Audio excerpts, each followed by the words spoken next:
Hey guys, Chris and Jason from Hard Money Bankers. Thanks for coming to check out our page.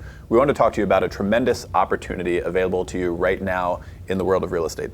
You might not know that hard money lending is one of the best business models that there are, and very few people know about how effective it is exactly. And there's a simple way to define that, but what we mean by how effective a business model is how many hours of work versus how much money you get out of it. And that number in hard money lending is tremendous. In addition to that, there's about to be a big time shakeup in our industry that we're going to get to today. Yeah, absolutely. So we're going to dive into a few things. Obviously, if you're a hard money lender or you want to be a hard money lender, you need to understand that you need access to a few things. You need access to private capital, either your own money or someone else's money. You need access to deal flow. You need access to borrowers, opportunities that you can lend to. And you need access to a team.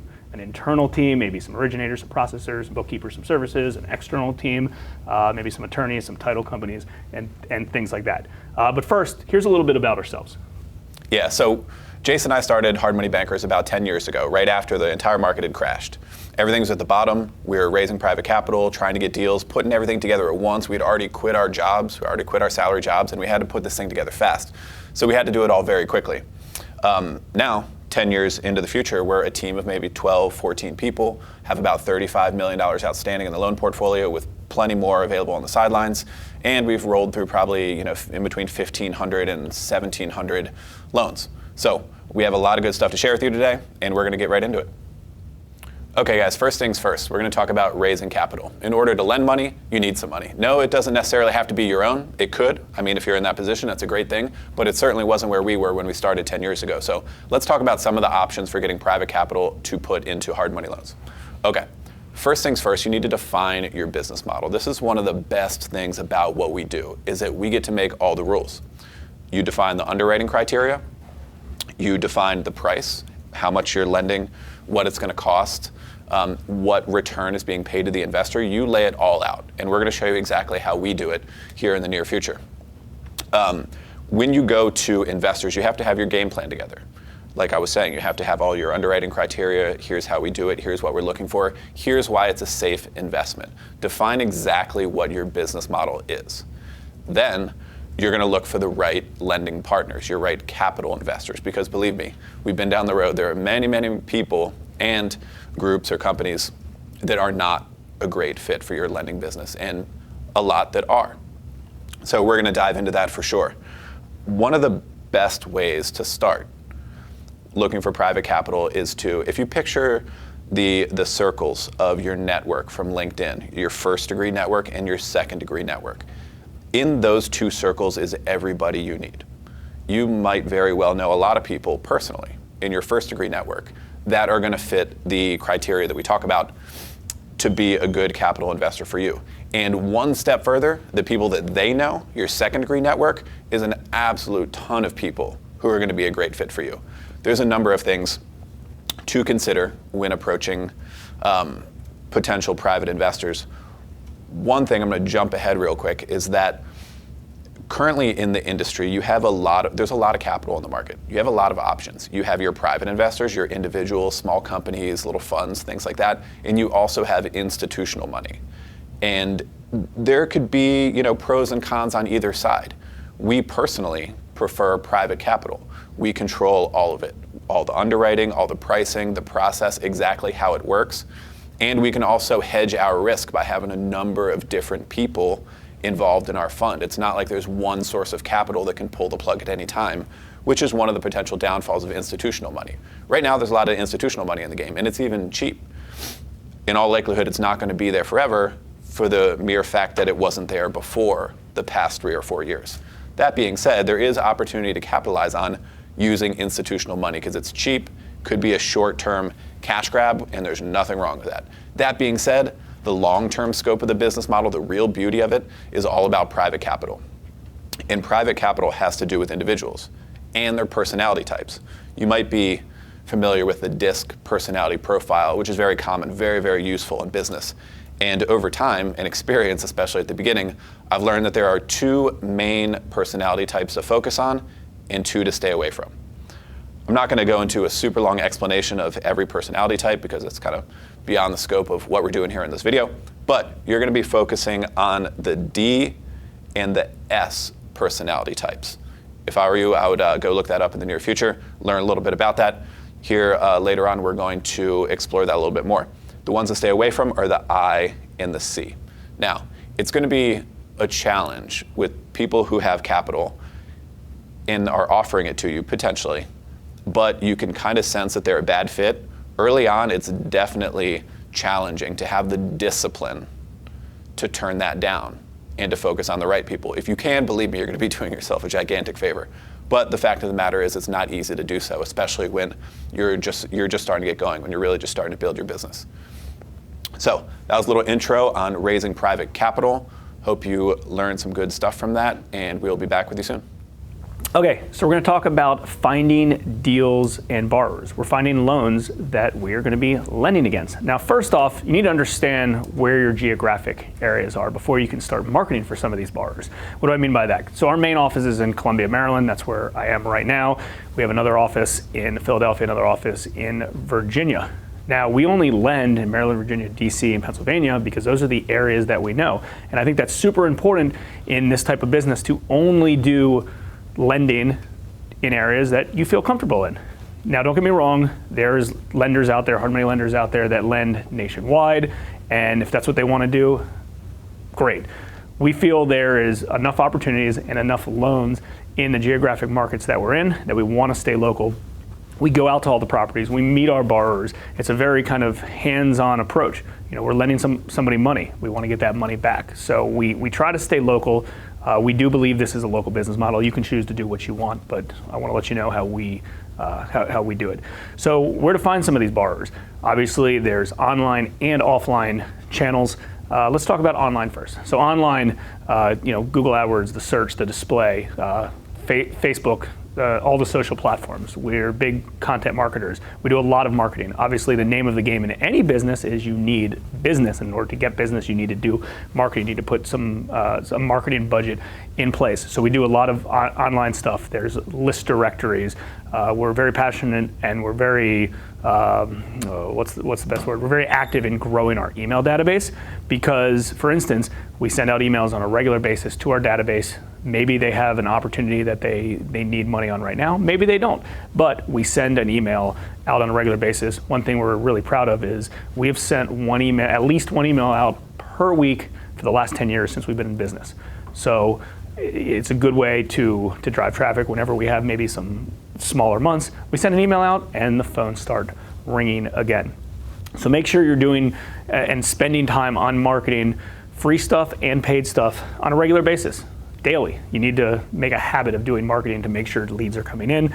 Offline stuff, a lot of different offline stuff we do as well, but we speak at meetup groups, we speak at RIA groups, we network a lot of those things. We also do direct mail campaigns. One that's worked really well is we have list source of anyone who's purchased at least 2 properties over the last 12 months. Chances are if that person has bought at least 2 properties over the last 12 months, they're probably an investor because homeowners don't typically buy multiple properties a year, and that's a good way to pique people's interest. Okay, so let's move on to originating. The phone is ringing. Typically, you get a inquiry one of a few different ways. The phone rings, someone sends you a direct email, or someone goes on your website and fills out a loan application. They're all very qualified leads.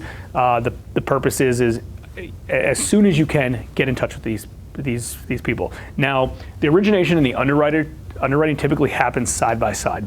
And what I mean by that is when I pick up the phone and I call them, or one of our sales guys in our office picks up the phone and calls them, they're getting a lot of information. It's not just an order taker of like, what's your property address, what's your purchase price, construction costs, what do you think the loan amount is? We're trying to qualify these potential candidates, these potential borrowers at the exact same time, so we have as much data as we can to make a decision. A few really easy questions to determine is, what's the property address? Do you have it under contract? Do you not have it under contract yet? What's your construction costs? How long do you think it'll take you to complete the construction project? What do you think the ARV is? Things like that. I don't know if I said purchase price, but obviously purchase price is important. So as you grow in this business and as you understand and you learn and educate yourself in this business, you'll know that who the qualified people are or not when you're on the phone with them. Because if they're like, oh, well, I'm not sure, I haven't been in the property yet. Okay, well, they're not all that qualified at this point. Or I think I could sell it for $200,000, and you know that the max that area will allow is 175, then this might not be the stronger borrower. And this takes time, don't get me wrong. I mean, we know these areas very well because we're very active and we do a lot of lending in these certain areas that we do loans in. But over time, and especially at the beginning, just get on the phone with as many people as you can, ask as many questions as you can. You'll figure out really quickly who the real borrowers are and who the tire kickers are. Because, for instance, one of our sales guys, he's on the phone all day long, 8 hours straight, originating deals, taking loan applications, submitting them to underwriting to figure out how much we can lend, giving them an estimated use of funds, lending intent so we can proceed to the next level and have them commit. We have a really good playbook, a really well thought out plan of what we've done over the years. Our loan officers all have that in place, so it's just a step-by-step system. It goes from one thing to the next, to the next, to the next until they're ready to commit, and then the loan goes into processing. So like I said, the originating and the underwriting kind of overlaps. For the purpose of this video, and we can go into a lot more detail on this in the future, but for the purpose of this video on the underwriting stuff, stick to the 4 C's of private lending underwriting. Number one, the first C is collateral. Collateral has to work, the property has to work, the numbers have to work. If it doesn't, there's no point. The second C is the character of the person. Do they communicate well? Do you think that they have the ability to execute on this particular project?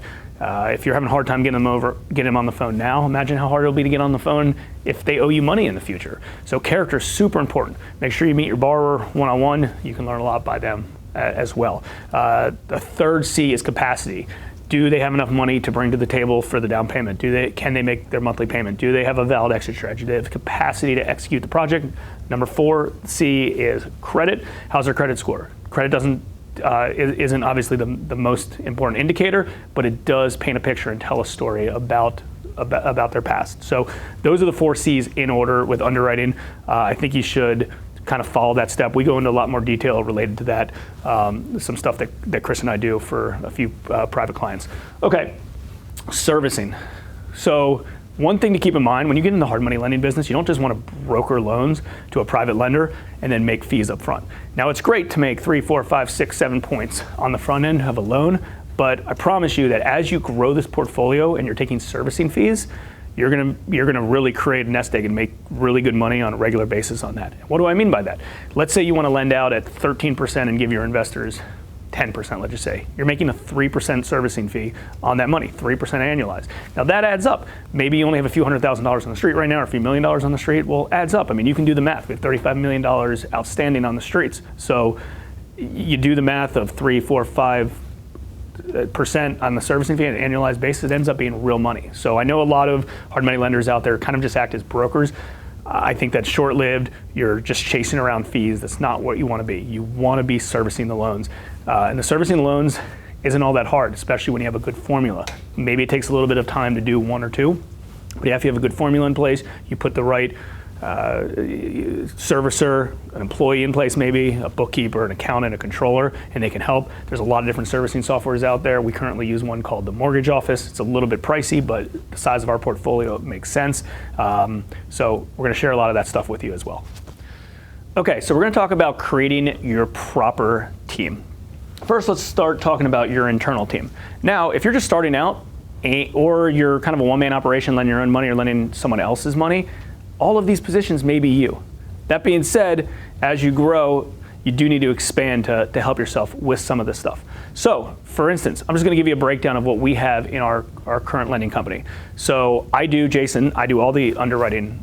That's my high level thing. I do underwriting, I comp properties. I believe that's one of the most important things on the opportunities. Now the people that are under me, or however you wanna put it, is we have a loan originator, which is a sales guy. So they're taking all the loan applications, reviewing all the stuff, things like that. Loan processor, which we call a processing manager or a portfolio manager, and they're helping process loans, making sure all the documents are in there, putting stuff on our server, checking HUDs, things like that. And our marketing team, making sure that all the marketing collateral that we're putting out on a regular basis is accurate. Now, so that's one side of the business. We call that kind of the upfront side. The other side of the business, the back end, my partner Chris runs. So he's working with our private capital investors, always knowing what capital we have at any given time. He works with our bookkeeper and he works with our controller to make sure we have everything on the servicing portfolio is up to date and monthly payments are being made and things like that. Actually, one other person on my team we have an in-house property inspector. He goes out up front, takes pictures of all the properties for us, and determines scope of work. He's doing construction draws and things like that. And we have a few other outsourced people as well that aren't full-time, but that kind of sums up the internal operation. Now, if I were you, probably the first hire that you would get would be someone that somewhat maybe floats into different positions. They help process and originate loans, they help do the books, and they help do some of the servicing and maybe some admin stuff as well. Because until you grow to have a big budget in order to have multiple staff members, that's one person that could really help. While you, as the main person, is underwriting deals and working with capital investors. Those are two high-level things. Now let's talk a little bit about some external positions and external stuff related to your team. Obviously, you need a proper attorney that knows what the heck they're doing. You need an attorney to do loan doc. You need an attorney that is accustomed to bankruptcy, foreclosure, judgment law, as well in case of any defaults. Maybe you have to do some legal paperwork. We have some referrals for some of all these people, so don't worry. But attorney stuff's huge. You need a proper title company that knows what they're doing. This isn't like regular residential, retail homeowner stuff. It's niche. So these are different types of people. So title companies are important. You may need a real estate agent, not necessarily mandatory, but having a decent real estate agent that knows some of these areas can obviously help you. Maybe some contractors, so if you want to review a scope of work, maybe you're not the best at construction, but you need some help with that, you can use a contractor as an advisor. So things like that. And obviously some of the external stuff that you can do is also some of the outsourced marketing stuff. Maybe do some web design, maybe do some marketing, maybe do some admin stuff related to data entry and things like that. But a proper team goes a long way. When we all started out, I was picking up the phone every second. Hey, welcome to Hard Money Bankers, how can I help you, blah, blah, blah. I was doing all that. Chris was handwriting checks. So all of this stuff over time grows, but it's important to understand that there's a lot of different people that need to be on your team. If not, you're just gonna drive yourself absolutely crazy. Hope you enjoyed the information today and you see just how powerful this business model and this investment vehicle really are. If you're interested in learning more, please click below. Thanks.